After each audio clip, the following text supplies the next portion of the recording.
Bom dia, professora. Dia, Anderson, você faz essa disciplina? Faço sim. Sabia, não? Por causa de anatomia que eu tinha reprovado. Fui pegar a matéria e ficou esse bolo de neve. Seja bem-vindo, então. Obrigado. Bom dia, gente. Bom dia. Enquanto o pessoal chega, Maria Vitória, o link então não tá dando certo? O link que eu coloquei na plataforma? Tá indisponível o vídeo? Eu estava indo abrir agora para ver se o meu também estava. Ah, eu quero mesmo que vocês me deem esse feedback, porque eu tô começando a baixar os vídeos agora. E graças a Deus deu tudo certo, os vídeos estão todos gravados, a conversão deles deu certo. E eles estão todos aqui na minha nuvem, nos meus dados, né? Aí agora é só conseguir baixar o link corretamente para vocês terem acesso. Então, eu pensei que a segunda aula eu não estava conseguindo gravar, mas gravou tudinho, então eu tenho todos os vídeos gravados. Aí eu estou começando a colocar agora e realmente eu ia pedir esse feedback de vocês. Então, Caio, você deu uma olhadinha lá e não deu certo o link? Deu não, professora, fala que está com erro ou privado. De qual disciplina que você abriu? Essa de hoje. A de hoje. Tá bom. É, Eu vou. aí lá tá os quatro links, né? Nenhum deles abre. Ok. Eu devo ter feito, colocado de alguma forma errada. Eu vou corrigir isso aí, tá bom? Vocês assistiram o documentário que foi solicitado sobre as meninas grávidas? Então vamos lá, vamos começar conversando sobre esse documentário. O que vocês acharam? Quais são as características que nós temos nas nossas aulas e também nos capítulos que conversamos, que vocês encontraram em relação ao documentário?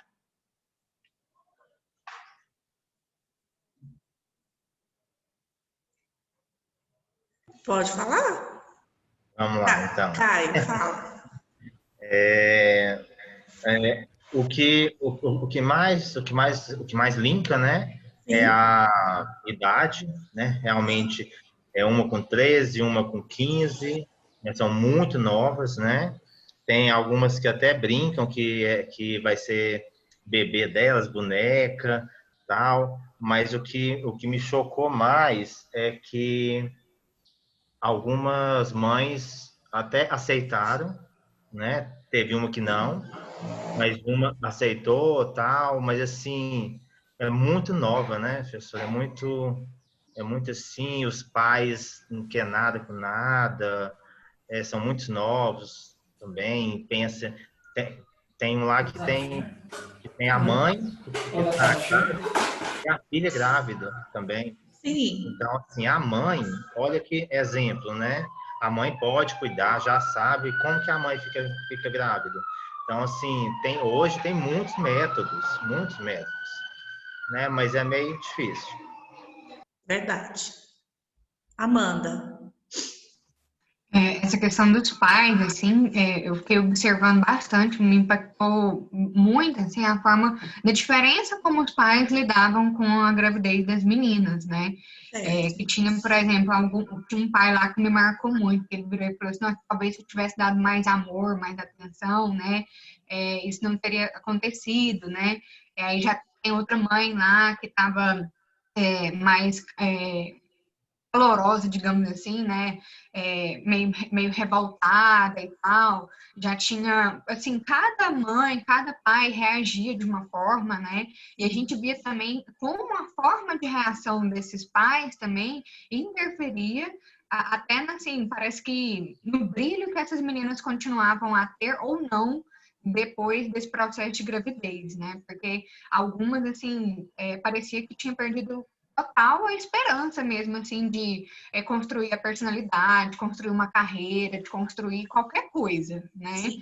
E depois eu fui olhando muito nos comentários do YouTube também, e aí lá tinha também muito isso, assim, as meninas, eu eu tive filha nova também, mas isso não me atrapalhou a estudar e tal, não sei o quê. Aí outras falando, nossa, tive filha nova, depois disso parei de estudar, nunca mais tentei nada. Então, assim, é diferente também a gente observando como cada uma reagiu de uma forma, né? Mas esses diversos fatores, apoio da família, né? Apoio do pai também, né? Que tinham uns menininhos lá, assim, também era tudo menino, né? Tinha uns meninos, assim, que eles não, eu vou trabalhar, eu vou ajudar, igual aquele menino que engravidou 2 meninas ao mesmo tempo, né? Porque assim, meu Deus do céu, né? Mas assim, ele, não, eu vou trabalhar, eu vou ajudar e tal. E a mãe Ajudar com dele, R$ 70 cada uma, né? sim, mas assim, num país que a gente vive, né? Que, por exemplo, assim, eu tenho casos de amigas minhas que o pai era rico, mas não assumiu e não ajudou e não fez nada, abandonou mesmo, assim, sabe? Então, assim, pelo menos o esforço dele, assim, né, Sim, nem que seja com um pouquinho, mas, assim, né, ele fez, isso eu né? achei, pelo menos, assim, né, eu acho que o principal nesse caso é o esforço, né, também. Eu achava bonitinho, assim, o apoio da sogra também, então, assim, todos esses aspectos, né, a gente vê também a questão da desinformação também, que teve demais da conta, né, a gente vê, assim, tanto que essa questão sociocultural que a gente já falou demais interfere, né? Então, assim, foi um documentário, assim, bem impactante. Por mais que, assim, a gente sempre ouve falar desses casos, às vezes a gente conhece, né? Mas é sempre muito impactante. E é antigo, assim, né? A gente vê que o documentário já tem um tempo, e mesmo assim, ainda é uma informação tão nova, tão atual, ainda é uma realidade que traz esse tipo de impacto. Realmente, Amanda, a gente percebe que a estrutura familiar e o tipo de personalidade dos pais reflete muito na reação e na forma como as meninas adolescentes vão lidar com o assunto, né? A Evelyn tem uma mãe toda fantasiosa, que queria ser artista, que queria ser atriz. Aí a gente percebe que a Evelyn também é bem cheia de ilusão, cheia de sonhos. Acha que o menino vai nascer, ela vai continuar indo no baile funk do mesmo jeito, o menino vai me acompanhar, né? A, a Luana, que tem uma mãe mais rígida, mais religiosa, que é mais brava, ela sim, eu percebi isso que você comentou, do apagar um pouco da estrela da menina, porque a mãe deu apoio, a mãe continuou sustentando, não expulsou de casa, trouxe o pai da criança para dentro de casa, mas ela não deixa de esmagar, né? De pisotear mesmo, de deixar claro o tanto que ela está revoltada com a situação. Então a gente percebe que aquela menina deu uma apagada. Caio, você levantou a mão? Sim. Professora, sobre a mãe, eu vi que, tipo assim, que teve uma que eu acho que até a da Luana, eu não me recordo bem, que parece que ela teve filho com 23. E teve uma que teve filho nova também, foi com 16. Foi a E a mãe da Evelyn. mulher, e essa aceitou mais, né? Porque ela passou por isso, né? Sim, E a sim. outra já ficou rígida porque ela só foi ter a filha com 23 anos. Sim, há esse reflexo de querer cobrar ou de querer aceitar o que tem na vida dos filhos de acordo com o que a gente vivenciou ou não. A falta de informação, né, que vocês estão comentando. A mãe da Edilaine, que engravidou ao mesmo tempo que ela, a gente percebe a falta de informação, porque ela falou assim: meu ex-marido veio aqui, nós namorou, e eu pensei que eu não pegava mais gravidez. Até o jeito de o vocabulário, né? Pensei que eu não pegava mais gravidez e aconteceu, ou seja, não evitava, não usava métodos anticoncepcionais. Era um relacionamento ocasional e mesmo assim ela não usou um preservativo. Então, a ausência de informação completa, e isso passa também para outra geração que não tem acesso à informação e acaba acontecendo uma gravidez. Quem mais quer fazer algum comentário que viu o documentário, por favor?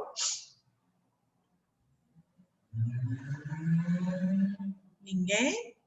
Tá, por favor, Vone, pode falar. Bom dia a todos. Bom dia.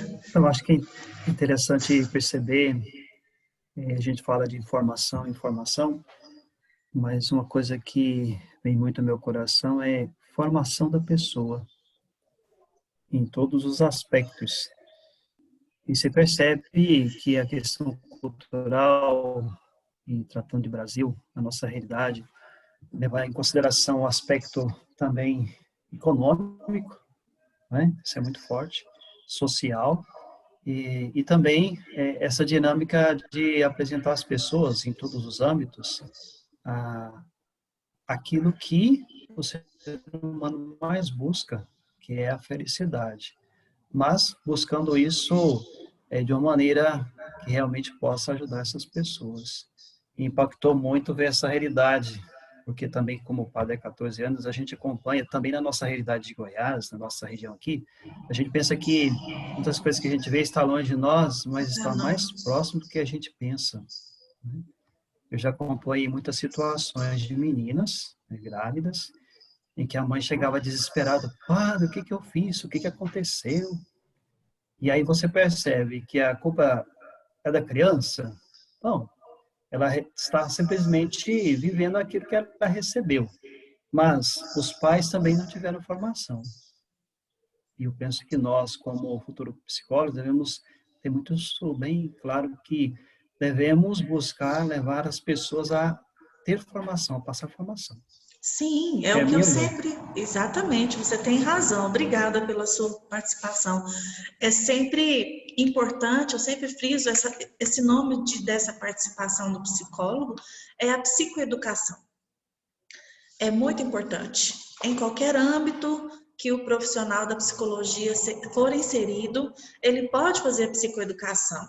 Ah, o que tem a ver esse assunto com o profissional que trabalha lá na psicologia organizacional?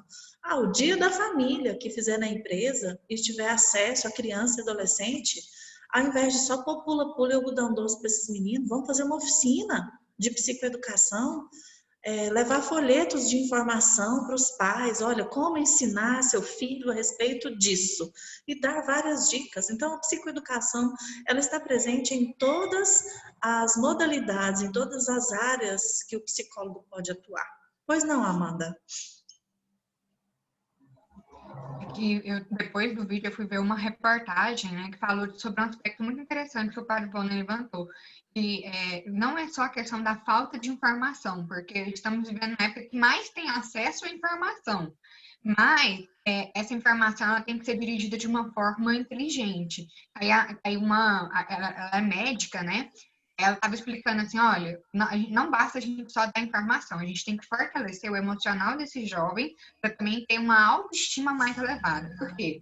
Porque os homens, muitas vezes, todo mundo, tanto o homem quanto a mulher, por exemplo, sabe que tem que usar o preservativo. Às vezes não sabe, por exemplo, que além de prevenir a gravidez, né, também serve para doença e tal, mas aí ela vai falar assim, porque muitas das vezes as mulheres, elas falam, deixam o homem não usar preservativo porque não quer, por exemplo, que ele ache ruim, não quer magoar, esse tipo de coisa, não quer ficar parecendo chata, aí às vezes passa por essa situação. E o homem também por conta que tem medo de, por exemplo, enquanto está colocando e tal, perder, né, a ereção e tal.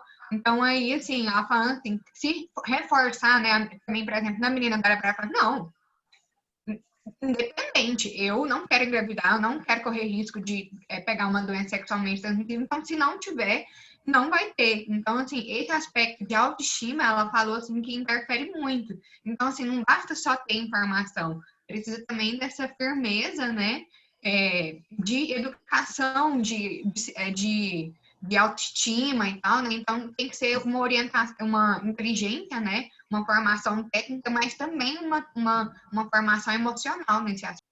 Que traga empoderamento, né, para essas meninas.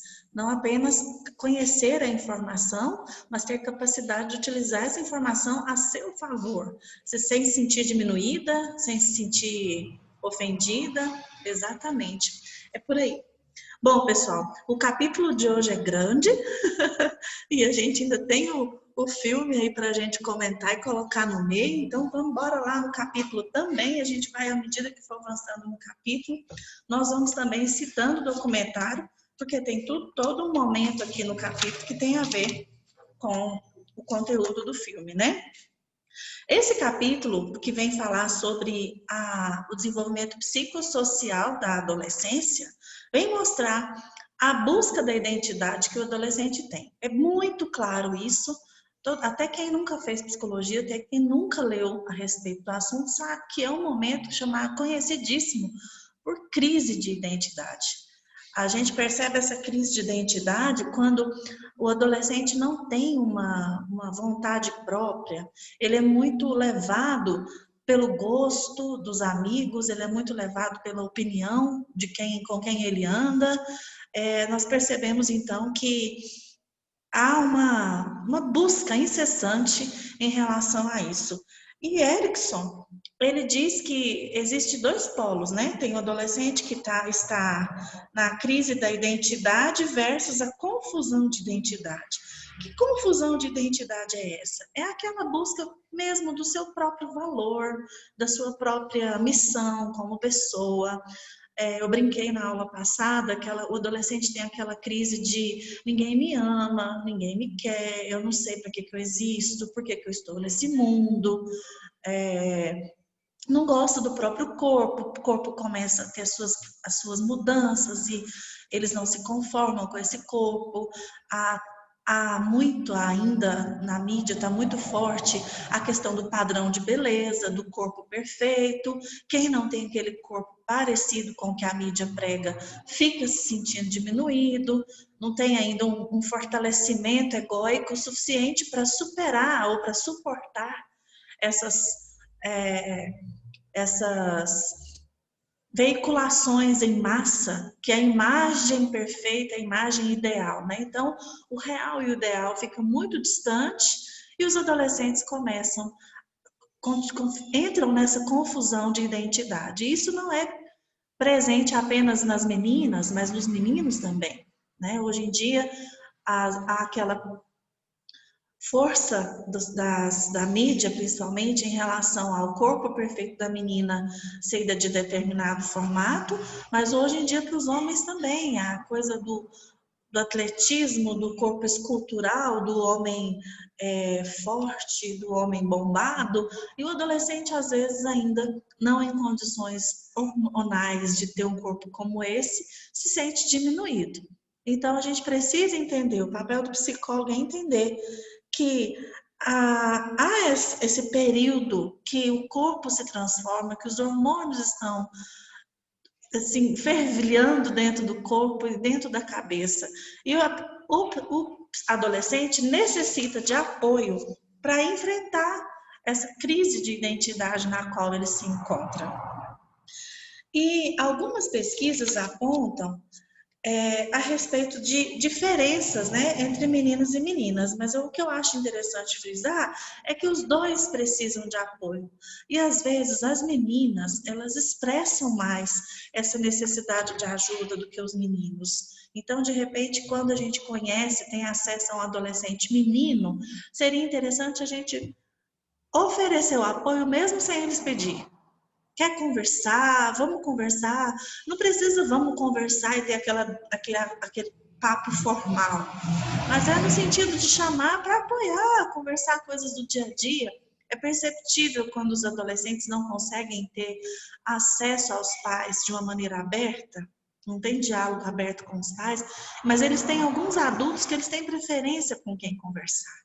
Que eles sentem mais liberdade de fazer suas perguntas, de colocar suas ideias e percebem que não serão indagados, não serão reprimidos naquilo que pensam, naquilo que sentem. Então, que vocês, futuros profissionais da psicologia, sejam essas pessoas pelas quais os adolescentes possam procurar e se sentir liberdade para se expressar, e vocês, na medida do possível, vão orientando, vão ouvindo, que o mais eles precisam é ser ouvidos. E aí, na aula passada, eu falei sobre 3 crises, né? A crise de identidade, as 3 crises de identidade que o adolescente pode passar. A filosófica, que é do quem sou eu. A do trabalho, que é o que eu vou ser quando crescer, né? E a crise de identidade sexual. E a gente entra aqui na identidade sexual aqui no capítulo, e quando eu falei com vocês, não é uma crise de que eu sou, se eu sou homem ou sou mulher, não é uma crise de gênero, mas é a crise de ter necessidades sexuais e ainda não ter condições de expressar essas necessidades sexuais, ainda não tem um parceiro, ainda não é maior de idade, ainda não pode frequentar determinados ambientes, mas existe sim, nesse momento, algumas decisões que o adolescente tem que tomar. E aí a gente precisa ter muito cuidado com o que nós vamos conversar aqui agora, para não ficar nada confuso e nada polemizado, tá? Vamos com muita calma conversar sobre esse assunto. Por que muita calma? Porque até 1973 era considerado, o homossexual era classificado dentro da psiquiatria como uma doença mental. Porque não existia uma explicação para a homossexualidade. Então, quando a pessoa tinha essa escolha, essa opção, essa orientação, essa escolha não, essa palavra é incorreta. Quando ele tinha essa orientação, ele era classificado como doente mental. Só que essas pesquisas, elas foram caindo por terra, porque vários estudos foram realizados e percebeu-se que isso não é uma verdade. Então, hoje em dia, pessoal da psicologia, de maneira alguma, pode se tratar uma pessoa homoafetiva como doente mental. Aliás, a homossexualidade não pode ser considerada para a psicologia como doença, em hipótese alguma, tá? A gente tem que tomar muito cuidado, porque isso pode ser passivo até de um processo judicial, tá bom? Então, antes tinha essa ideia? Tinha, tá escrito aqui no livro, até 1973. Mas de lá para cá, olha quanto tempo já faz. Eu tinha 2 anos de idade, vocês nem passavam perto de nascer. E desde essa época já não é considerado doença mental. E olha o preconceito como ainda existe tão forte até os dias de hoje. Quais foram as pesquisas que foram realizadas? Para saber se a orientação sexual ela é genética. E aí, será que podia ser considerado genético? Fizeram um primeiro mapeamento e acharam que a orientação sexual até poderia ser parcialmente genética. Mas depois eles fizeram uma pesquisa com gêmeos idênticos e perceberam que não, que a genética não tem um papel. Que grande parte, mais de 60% das diferenças individuais na orientação sexual se dão por causa do ambiente não compartilhado desses gêmeos. O que é ambiente não compartilhado de gêmeos idênticos? Amigos, alguma aula que um faz e o outro não faz, alguma pessoa com quem um convive e o outro não convive. Isso é um ambiente compartilhado, não compartilhado de gêmeos idênticos. Então, os genes explicam aproximadamente 34% de variação de homossexualidade entre os homens e só 18% nas mulheres. Então, as influências familiares têm 16%, mas o grande impacto é a influência de ambiente não compartilhado. Geralmente, o ambiente não compartilhado, ele não é acessível para a família. É aquele amigo que a família não conhece, é aquela pessoa lá da escola, do ensino médio, um colega da rua, o amigo do amigo. São influências, às vezes até a mídia, um filme, alguma coisa que vê, e isso não é compartilhado pela família. Como que foi estudar a questão da biologia, né, da orientação sexual? Achei um dado interessante: quanto mais irmãos biológicos homens o indivíduo tiver, maior a probabilidade dele ser homossexual. Aí a gente fica pensando, né? Que interessante isso. Será por quê? Aqui no livro não fala, mas eu imagino que seja por causa de um desejo intenso dos pais querendo uma menina. E por mais que seja um desejo inconsciente, isso pode se refletir na orientação sexual de um filho. Querendo aceitar ou não, entendendo ou não, mas isso é muito forte. Então, cada irmão biológico mais velho, homem, sendo todos os homens, aumenta a chance do mais novo ser homossexual em 33%. Esse fenômeno pode ser uma resposta cumulativa também por causa do sistema imunológico da mãe em relação à presença do feto masculino. Então, essa é uma pesquisa publicada em 2006. Estudos de imageamento cerebral. Eu adoro essas pesquisas de imageamento cerebral que mostram que a estrutura e a função do cérebro de homossexual e de heterossexual é diferente. Em que sentido? O cérebro dos homens homossexuais e de mulheres heterossexuais, eles são simétricos. Como que faz esse tipo de teste? Através de feromônios. Os feromônios são odores que atraem um companheiro do sexo oposto, geralmente atraem um companheiro do sexo oposto. A mulher é atraída pelo cheiro do homem e o homem é atraído pelo cheiro da mulher. Só que quando foi realizado esse estudo de imageamento, o odor do suor masculino ativava o hipotálamo do mesmo jeito que das mulheres, dos homens homossexuais também. E da mesma forma, as mulheres lésbicas e os homens heterossexuais reagiam positivamente em relação a feromônios femininos. Então, há uma pesquisa também realizada em 2006 de que essa diferença também explica a homossexualidade, não explica a causa, mas explica a diferença cerebral, na estrutura cerebral. É onde eu digo para vocês que não é uma escolha, não é uma opção. Uma vez, uma outra sala de psicologia conversando, né, e alguém fez uma pergunta sobre essa questão da escolha, por que tem essa opção? E um homossexual da sala, extremamente inteligente, pediu para responder. Eu deixei ele responder e ele disse: gente, vocês me consideram inteligente? Esse aqui não é meu primeiro curso, nem meu segundo curso. Vocês me consideram inteligente? Todo mundo considerava ele muito inteligente. E ele falou assim: vocês acham que em sã consciência eu ia escolher ser assim? Conhecendo o mundo como é? Sofrendo para enfrentar a família, para enfrentar preconceito e discriminação, isso não é uma escolha. Então, ficou muito claro, ficou bem perceptível, né? Então, e aqui no livro está mostrando as pesquisas que indicam que realmente há uma questão genética, há uma questão hormonal, há uma questão explicada por imageamento cerebral. Então, a gente tem que estar consciente disso aqui.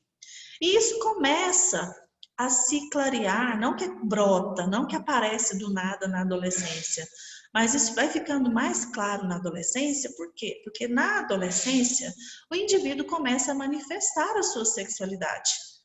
Antes da adolescência, em qual fase que ele estava?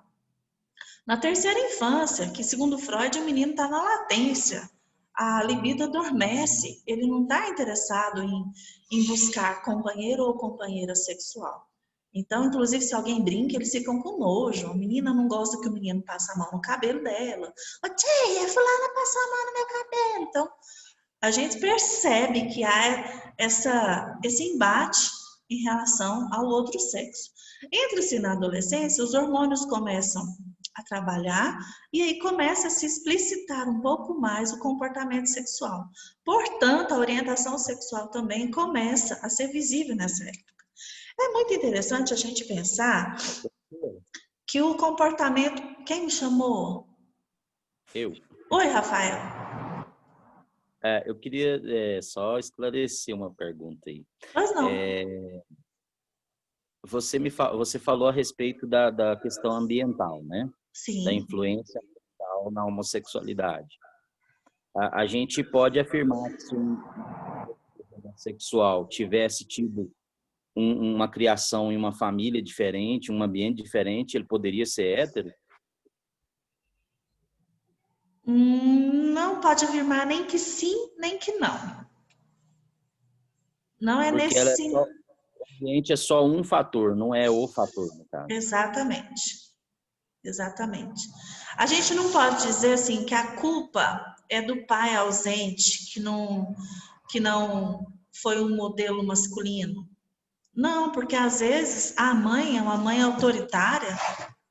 Então é um conjunto de fatores, não é apenas um ou outro. Então não é só a família é o ambiente não compartilhado também, que poderia acontecer mesmo se a pessoa tivesse em família diferente. Eu tive um colega homossexual e a gente teve a oportunidade de conversar algumas coisas, né? E ele me disse assim, que ele sempre teve, né, o que se chama de voz de viado, né? Ele usou essa expressão, né? Então, ele sempre teve aquele trejeito, aquela coisa, e para ele, assim, ele falou, olha, desde a infância todo mundo, quando fica com raiva de mim, me chama de viadinho. Então, desde a infância ele passava por isso, eu viadinho, viadinho, viadinho. E aí ele cresceu com esse tipo de identidade, né? Vamos dizer assim, ele taxado assim e assim, de certa maneira ele foi aceitando, né? Aí ele disse que na adolescência ele tentou ter namorada, né? E namorou, teve experiência sexual e chegou um momento que ele se apaixonou por um rapaz. Aí ele chegou nessa menina que até então era ex-namorada e falou assim, olha, eu acho que eu sou gay. E ela falou assim, não, acho que você é mesmo. Tão diferente. E aí ele acabou, né, assumindo, né, sua homossexualidade. Essa foi a história dele, né? Uhum. E aí, né, você falando a respeito do ambiente, será que toda essa carga, pelo fato dele ter uma voz diferenciada, um jeitinho diferente, toda essa carga de gente falando, de pessoas hostilizando ele, né? A vida inteira, se não teve influência forte também, né? Essa questão, né, do ambiente. Foi onde Mas não é só eu isso. me lembro. Mas não é só isso, Rafael. É muito mais do que isso. Porque eu conheço pessoas que já foram bulinadas dessa forma e são hétero. Não é porque foram chamados com esses nomes na infância que assumiram aquilo que todo mundo achava que era. Antes de eu dar oportunidade para o Caio, eu queria dizer outra coisa. Que nem sempre o que a gente está falando, a orientação sexual, é do homem que sente atração, se apaixona por homem, da mulher que sente atração e se apaixona pela mulher. E que nem sempre essas pessoas, elas se transvestem de outro sexo. Nem sempre o homossexual, ele tem trejeito feminino. Tem muitos homossexuais que têm uma cara, um jeito mais macho do que muito homem com H que eu conheço, sabe? Então, assim, não exatamente a característica de comportamento no sentido de falar fino, de falar com vozinha manhosa, de rebolar, de ser afetado, como as pessoas falam, né? Não é essa característica que vai dizer se essa pessoa é homossexual ou não. Porque tem muitos homens que são homossexuais, alguns assumidos, outros não, que tem um jeito mais macho do que muito homem que eu conheço. Oi, Caio. Só voltando a fala do Rafael. Ambiente, né? Eu sempre fui criado, todos somos héteros lá. Meu pai era muito rígido, né? E eu acho que, tipo assim, se eu fosse para ser hétero, eu iria ser hétero porque eu fui criado por hétero, né? E desde pequenininho, eu achava mulher bonita, mas o homem chamava atenção, desde pequeno, só que eu não entendia o porquê, né? Então, eu acho que família não influi mesmo. Pode ser, tipo assim, igual às vezes eu vejo gente falando assim, você põe seu filho para lavar louça, para levar recado, ele vai virar gayzinho, viadinho. Então, assim, é mente muito pequena. Eu não entendo como que não sei, não tem como falar assim, é Deus, não sei. Eu sei que desde pequeno nunca fui abusado, nunca fui, né? Eu tenho amigos que foram abusados e não são gays, né? Então, assim, não há uma receita, né, Caio? Não existe uma então, receita, não existe uma equação. Para a psicologia não é igual a matemática que a gente fala assim, se a família for desestruturada, se chamar um menino de gayzinho, se ele andar com gente homossexual, pronto, a receita não existe receita. Não É existe igual o povo receita. fala. Então, eu vou andar só. Então, se o hétero andasse comigo, igual vários héteros andam, iria virar gay? Não É tem assim. porquê, né? Então, Isso é se achar, isso é fragilidade masculina demais, né? Tem e gente que quando, não anda. e quando fala que é criado por vó também, fala que não tem nada a ver, pessoal. Não tem nada a ver. Então, assim, às vezes eu fico triste, sabe? Porque eu vivo isso, né? Então, assim, eu sei um pouco melhor, né? Então, assim, às vezes eu fico muito triste. E Imagina. eu vejo desde pequenininha, às vezes eu estou andando, aí eu vejo alguns trejeitos em alguns filhos, e o pai e a mãe ficam brigando, falam assim, ó, postura, ó o trem, ó, isso aí não é de homem, né? Por Pra quê? quê, né? Porque ele nem sabe o que é igual eu nem sabia o que eu sentia, né? Eu achava diferente, né? Mulher eu achava bonita, mas não, quando eu vi um homem, mexia mais, né? Eu achava diferente. Mas eu não entendia o porquê, né? Claro que com o tempo foi passando e a gente entende. Mas eu fico triste de pai ficar falando, sabe? Ah, isso é coisa de bichinha, de viadinho, vira homem. Aí a gente fica assim, a gente se sente um monstro. Um monstro. Por isso que muitos se matam. Porque se sente um Verdade. monstro. Infelizmente é o que acontece. E o que que acontece na adolescência também, que é interessante a gente colocar, que há uma curiosidade em relação à sexualidade e os adolescentes podem ter várias experiências, simplesmente para entender o que que acontece. Então, não necessariamente, se um adolescente tiver uma experiência, uma menina tiver uma experiência com outra menina e o menino com outro menino, não significa necessariamente que isso já é orientação sexual em si. Mas eles têm uma vontade, uma curiosidade muito forte em entender a própria sexualidade. Então, percebe-se que o comportamento sexual de risco entre os adolescentes é muito grande. E esse comportamento sexual de risco é o quê? É tanto ter sexo com mais de um parceiro e sem o uso da segurança necessária, da prevenção necessária, como também essa experimentação. Experimentar com uma pessoa do mesmo sexo, experimentar com outra do mesmo sexo, experimentar em casal, experimentar em grupo, fazer festa, fazer bagunça. Eles querem entender o que está acontecendo. E isso é um comportamento, eu não estou dizendo que isso é correto, eu estou dizendo que isso acontece e que é comum entre os adolescentes esse comportamento sexual chamado conduta de risco. Né? Então, os pais devem, na medida do possível, dar orientação a respeito disso.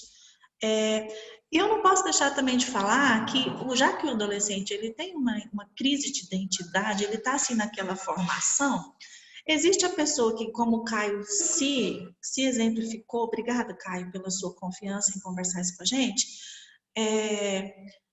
desde criança ele já tinha essa percepção que ele se sentia diferente, mas existe também, eu percebo que está muito na modinha, sabe?